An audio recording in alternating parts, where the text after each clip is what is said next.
Hello guys, kumusta kayo? Welcome back again. Yon.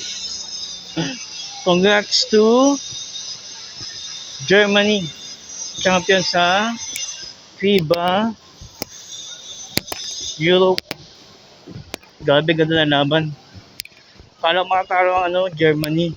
Kasi lamang ang lamang ang Turkey.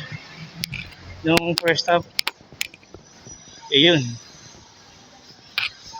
Pagtingin ko sa scoreboard, labang na yung Germany 1 point fourth quarter. Kudos to Dennis Schroeder, the MVP. So congrats po Germany in FIBA World Europe. FIBA Europe pala.